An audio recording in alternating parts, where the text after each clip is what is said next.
All right, so pharmacist interventions part 20. First off, I had a patient who's picking up Seroquel 200 milligrams for sleep. And then he also reported a diagnosis of restless legs and he was on ropinirole.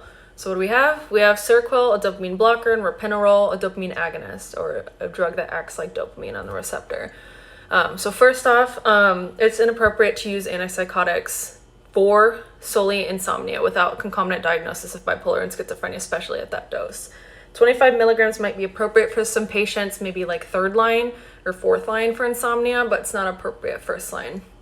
He didn't report any diagnosis of schizophrenia or bipolar, and the 200 milligrams is nearing that dosage.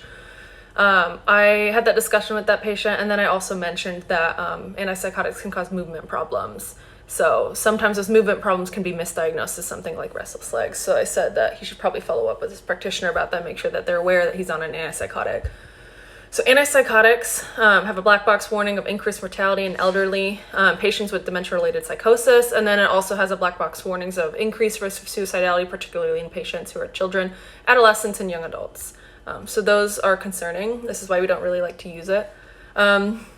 First line for a lot of conditions that don't really require it. I will also mention EPS or extrapyramidal side effects. This is like your movement problems. And tardive dyskinesia, usually with long-term usage. This may or may not go away with discontinuation of the medication.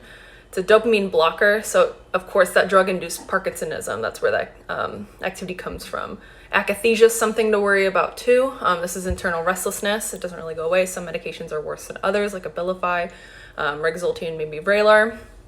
Also, you get a bunch of metabolic side effects like increased blood glucose, diabetes risk, weight gain, increased cholesterol, increased triglycerides, appetite, stuff like that. Medications like Seroquel and Zyprexa are a higher risk for that in particular. And then there's a risk of QT prolongation and seizures also with some antipsychotics. And then also something that's not talked about is drug-induced anhedonia or lack of pleasure. This is namely for higher doses.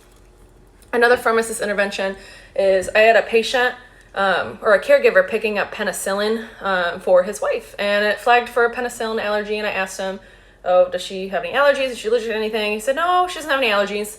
So I was like, okay. And then I ended up calling her, and she said, yeah, I am anaphylactic to penicillin. And I was like, okay, don't take the penicillin. I don't know if I should have trusted the husband with that, but I did. So she ended up not taking it, and then I faxed the doctor about the allergy and to switch it to another medication. It was for an abscess.